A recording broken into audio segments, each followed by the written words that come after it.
오늘도 오예배 나오신 여러분들을 환영하고 축복합니다. 오늘은 대림절 세 번째 주일로서 사랑과 나눔 주간으로 지킵니다. 오늘 말씀을 통하여서 우리가 사랑을 회복하고 그 사랑에 힘입어 이웃에게 나누어 줄 수 있는 우리 안경교회 공동체가 될 수 있기를 바랍니다. 오늘은 앞에서 말했듯이 대림절 세 번째 주일입니다. 모두 아시다시피 대림절의 가장 큰 키워드는 기다림입니다. 다시 오실 예수 그리스도를 기대하며 기다리는 것이죠.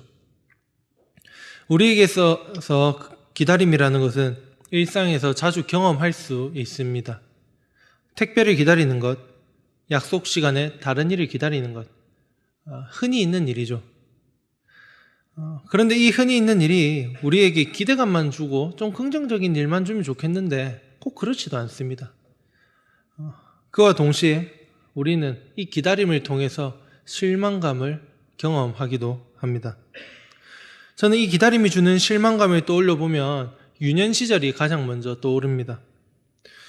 저희 아버지는 제가 4살 때쯤부터 지금도 계속해서 개인 택시 운전을 하고 계십니다. 개인 택시가 회사보다 메리트가 있는 것은 대표적으로 2가지가 있는데요. 첫 번째는 자신이 번 돈을 다 자기가 가질 수 있다는 것입니다.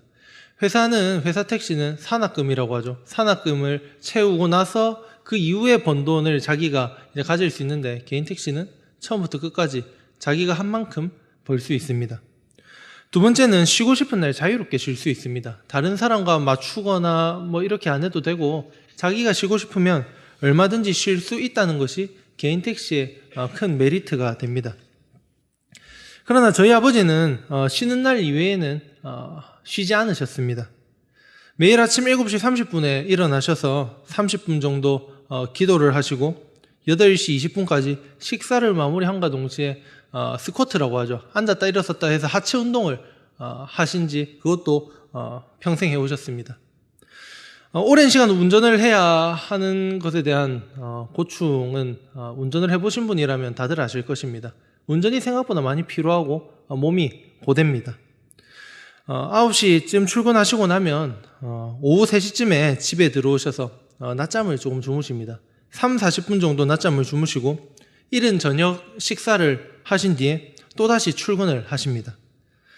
출근을 하시고 나면 제가 자기 전에는 들어오는 일이 아예 없었습니다. 보통 퇴근 시간이 빠르면 새벽 3시, 늦어지면 제가 일어났을 때 오곤 하셨습니다. 이제 주말이거나 빨간 날, 꼭 쉬는 날에는 눈이 잘 떠졌습니다. 그래서 6시나 조금 이른 시간에 TV를 보러 할머니 방에 갈 때면 부엌에서 아버지께서 라면을 끓여 드시곤 했습니다. 그것도 사실 어찌됐든 새벽 3시쯤에 들어오면 6시, 7시쯤에 들어오면 다행이었습니다. 아버지께서는 그날 안에 들어오지 못하실 때도 다만사였습니다. 조금 멀리 가실 때면 다음날 오후나 저녁이 되어서야 들어오시고 집에 들어오시면 그대로 누우면 3초 안에 코 골고 바로 주무시기도 했습니다. 가족 휴가 한번 제대로 가본 적이 없었습니다. 저희 첫째가 5살 하준이가 있는데 하준이가 저희 집의 첫 손주거든요. 첫 손주가 태어나기 전에는 아버지께서 아버지 쉬는 날 이외에 수요일, 주일 이외에는 쉬어보신 적이 없으십니다. 하준이 덕분에 그나마 가족 휴가를 보낼 수 있었지만 제 유년 시절에는 가족 휴가라는 것이 없었습니다. 명절에도 아버지께서는 일하는 날에는 아침을 같이 드시는 정도가 전부였고 또다시 출근을 하셨었습니다. 그런데도 아버지가 굉장히 좋았습니다. 제 기억 속에 있는 아버지는 그래도 굉장히 따뜻한 분이고 가정을 위한 분이다라는 인식이 남아있어서 아버지에게 가끔 그런 질문을 했습니다. 아버지, 저도 개인 택시 아버지 물려받고 싶습니다. 저도 개인 택시 운전하고 싶습니다. 그런 이야기를 하면 아버지께서는 많이 화를 내셨습니다. 대노를 하셨습니다. 그게 그렇게 혼날 일인가? 아버지를 그만큼 존경한다는 이야기인데 정도로 저희 아버지에게는 끝날 수 없었던 것입니다. 저에게 그 일을 절대 물려줄 수 없다는 각오가 느껴졌습니다. 지금 생각해보면 사실 아버지 휴무 날에 놀토라고 하죠. 요즘에는 토요일이 다 직장인들 쉬지만 저희 아버지는 둘째 주와 넷째 주 토요일에 쉬시는데 아버지 휴무 날에 기다리면 됐는데 꼭 아버지께서 일하시는 날에 아버지가 언제 오는가, 아빠 언제 오나, 아빠 언제 오나 하면서 기다려왔습니다. 기대와 동시에 실망을 경험하는 시간이었습니다. 아버지가 오면 좋았지만 금세 주무시기도 했고 금세 나가시기도 했고 기다려도 오지 않는 아버지를 기다리는 것만큼 시간이 가지 않는 날은 없었던 것 같습니다. 아버지에게 빨리 오라고 놀러 가자고 말하면 항상 같은 대답을 하셨습니다. 아빠가 일을 해야 먹고 살지. 아빠가 일을 해야 먹고 살지. 시간이 흐르고 청소년기 시절에는 아버지께서 그렇게 일만 하실 수밖에 없는 이유가 머리로는 이해가 되었지만 마음이 이해가 되지 않았습니다. 아버지께서는 두통이나 감기도 걸리지 않는 굉장히 슈퍼맨과 같은 존재였고 항상 다 괜찮다, 할 수 있다, 해줄게, 도와줄게, 아빠가 있잖아, 이런 식의 굉장히 멋있는 말들을 많이 하셨는데 정작 어느 순간부터는 아버지께서 작아 보이기 시작한 것입니다. 키도 저보다 작아졌고 다리도 얇아지신 모습을 보면서 참 많은 생각이 들었습니다. 그때도 아버지에게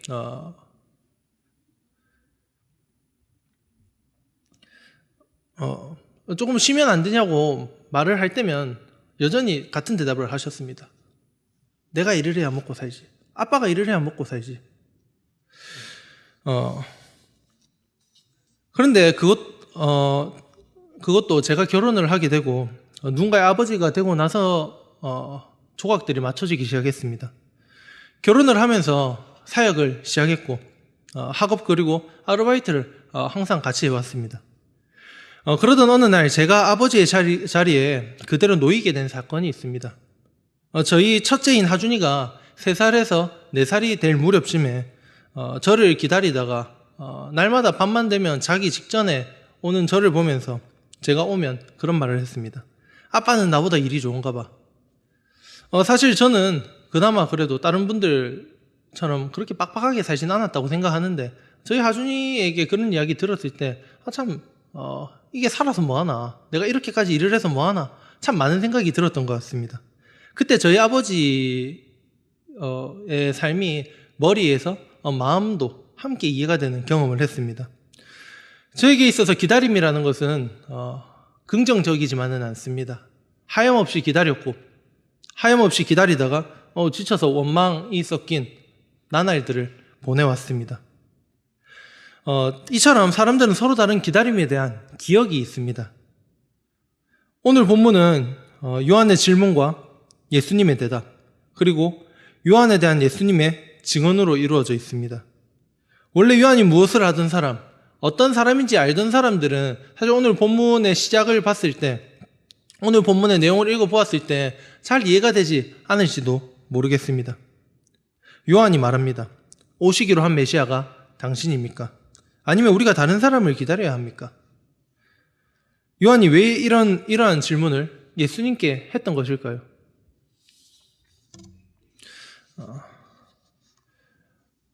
제가 이런 말을 한 이유는 요한이 어떤 존재인지 우리 모두가 알기 때문일 것입니다. 요한은 수식어가 붙어있던 대단한 사람 중에 한 사람입니다. 그냥 요한이라고 불리는 경우는 없고 세례 요한이라고 보통 불리죠. 그는 세례를 베푸는 사람이었습니다. 예수님이 누구신지 사람들이 모를 때 선두에서 예수님이 바로 우리가 구약 때부터 기다리던 메시아라고, 우리가 오래전부터 기다리던 그 존재라고 외쳤던 사람입니다. 그랬던 그가 예수님을 의심하기 시작합니다. 예수를 보면서 많은 이들은 부정할 때 그는 항상 굳건했는데 말이죠. 무슨 일이 있었기에 예수님에 대한 믿음이, 그에 대한 확신이 그토록 흔들리게 되었던 것일까요? 본문의 도입부를 보면 현재 세례 요한의 상황을 엿볼 수 있습니다. 지금 세례 요한은 어떠한 상황에 처해 있나요? 네, 옥에 갇혀 있습니다. 세례 요한의 믿음이 흔들리는 데 있어서 큰 요인이 되었던 것으로 보입니다. 당시 갈릴리의 통치자 헤롯은 아내를 신정으로 보내고 자기 동생의 아내를 자신의 아내로 삼았습니다. 하지만 모두가 헤롯을 두려워했기 때문에 그 일을 누구도 문제 삼을 수 없었고 세례 요한만이 그것을 보면서 부정하다고 바르지 못하다고 외치는 사람이었습니다.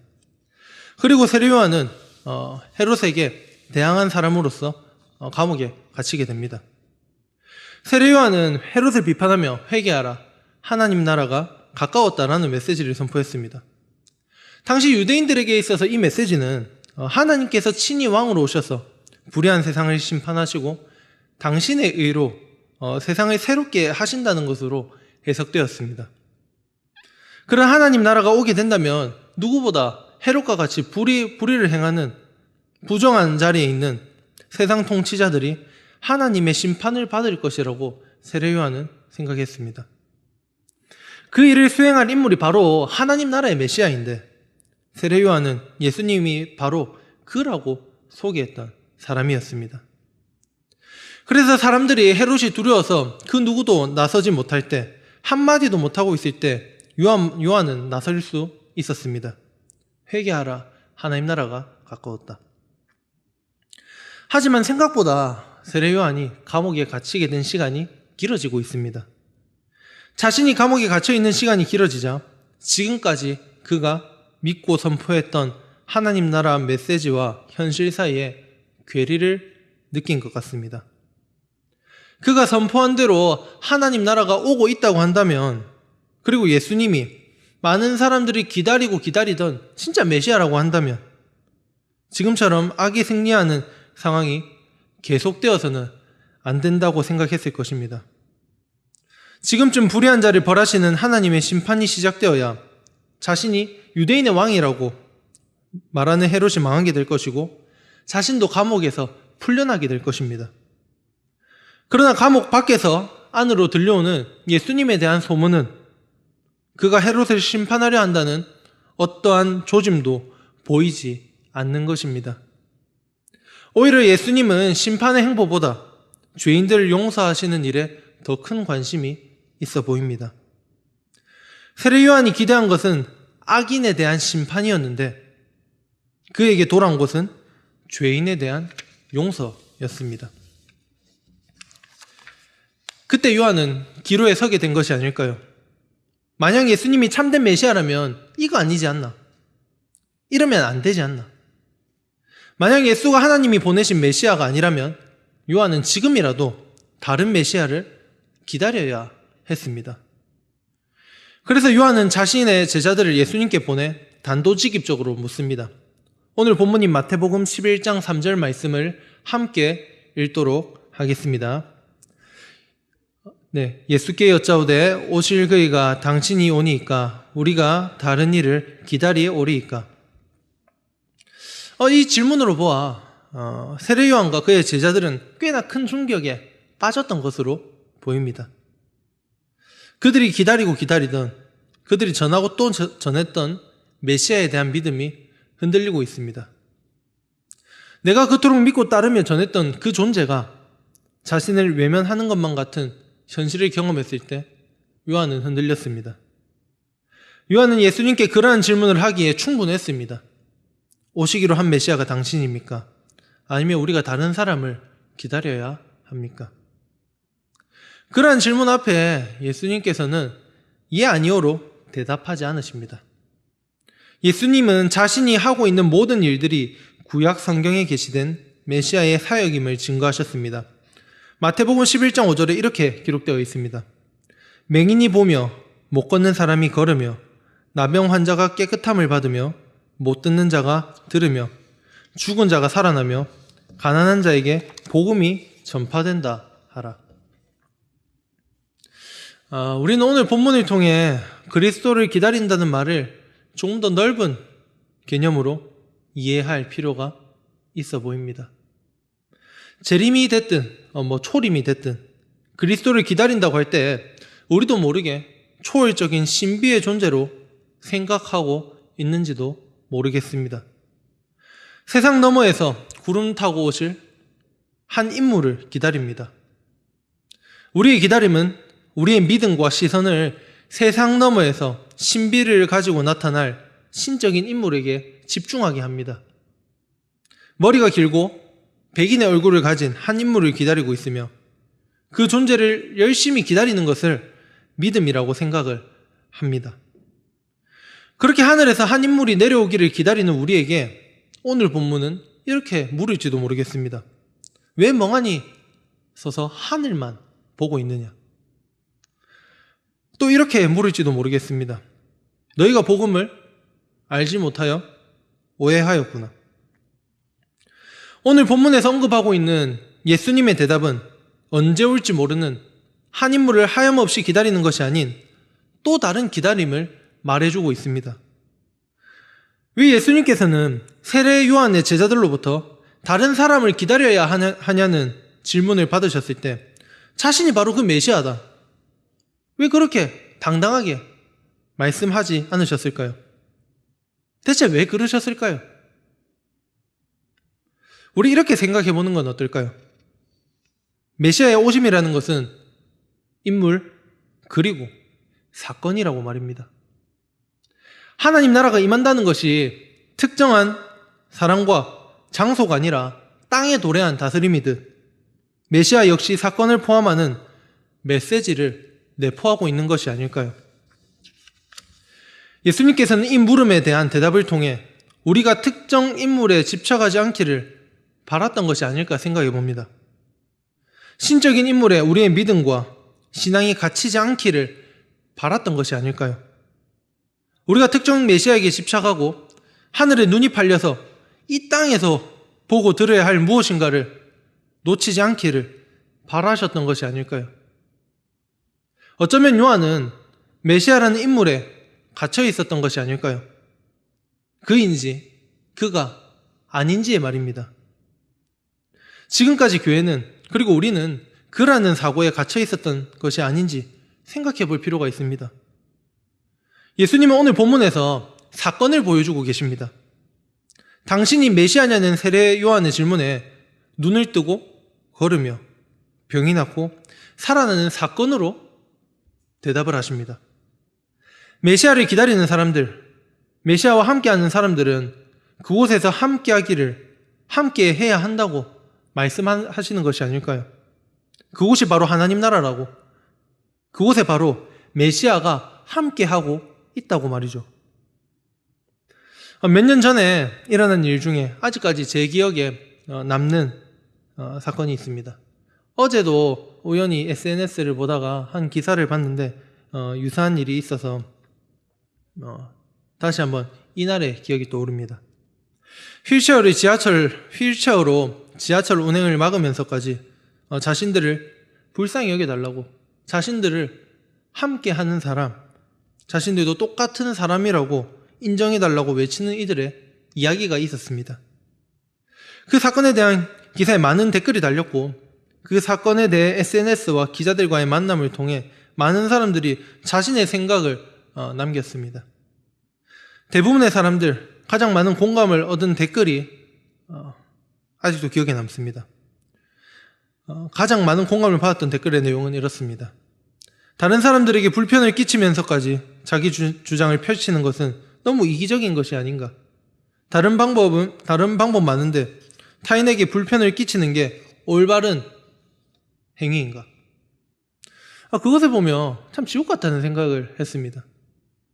휠체어에 의지해서 살아온 그들의 이야기를 이전까지 들어줘 본 적도 없으면서, 그렇게까지 하지 않으면 그 누구도 바라봐주지 않았으면서, 우리의 삶 이곳저곳에는 휠체어를 탄 사람들에 대한 존중과 배려의 부재가 여전히 널려 있는데 말이죠. 어제 기사에는 그들이 자기의 이야기를 들어달라는 그 목소리에 벌금 3천만 원을 부여했다는 1심 판결을 보았습니다. 서울 지하철에서 이제 소송을 걸었던 것이죠. 운행의 차질을 만들었다고 말이죠. 오늘 본문은 우리의 삶의 이곳저곳을 돌아보게 합니다. 기다림이라는, 대림절이라는 큰 타이틀을 우리에게 허락하면서 오늘 본문은 우리에게 이곳저곳을 둘러보게 합니다.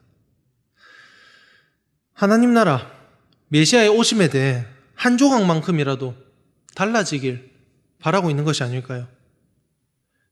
우리가 기다려야 하는 것은 단순히 신적인 메시아의 존재만이 아니라 연약한 자들 가운데 일어나는 사건, 우리의 삶 가운데서 일어나는 사건, 우리의 삶 가운데서 일어나는 사건을 통해 메시아를 직시해야 되는 것이 아닐까요?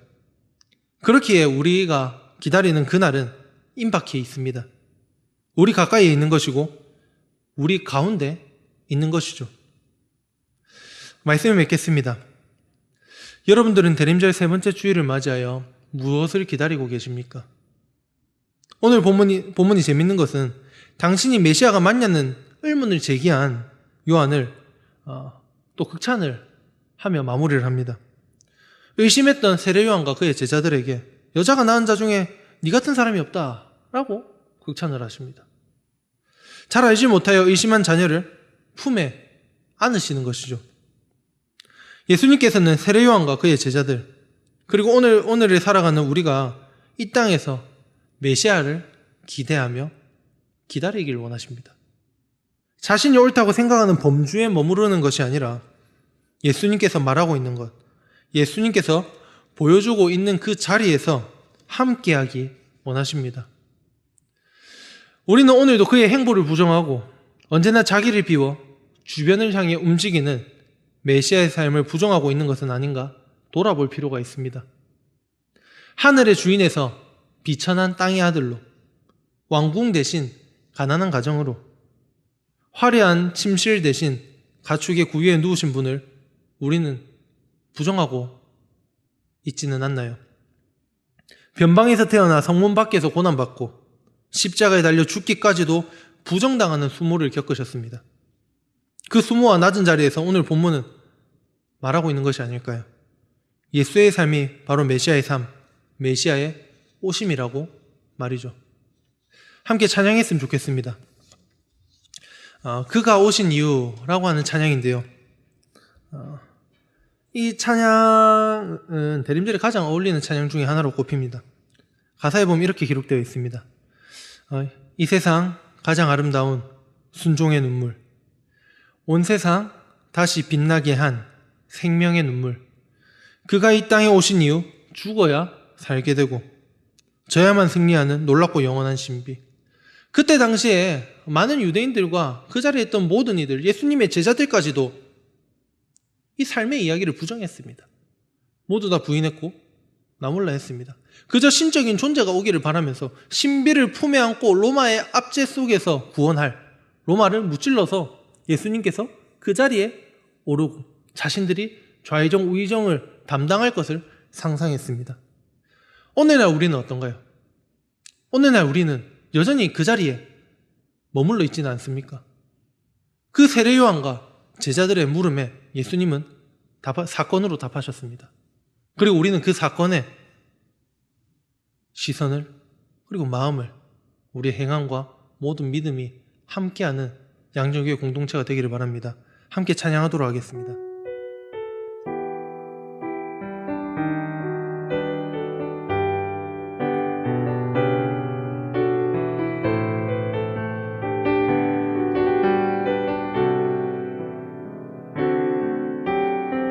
이 세상 가장 아름다운,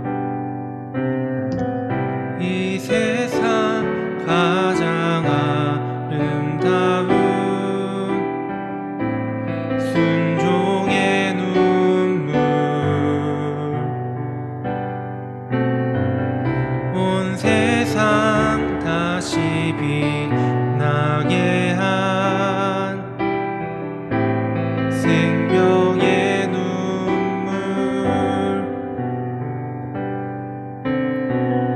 그가 이 땅에 오신 이유 죽어야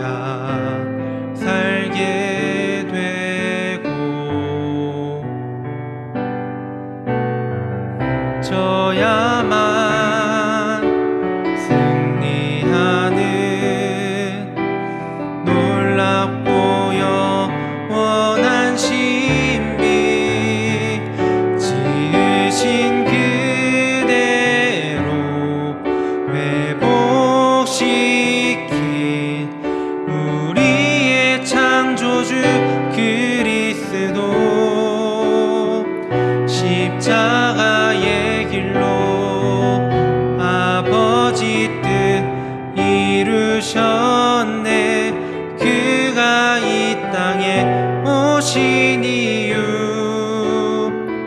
이제 우리에게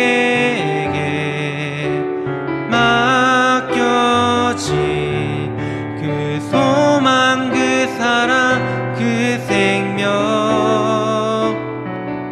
아름답고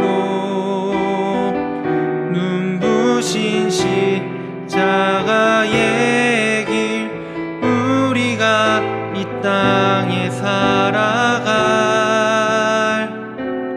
이유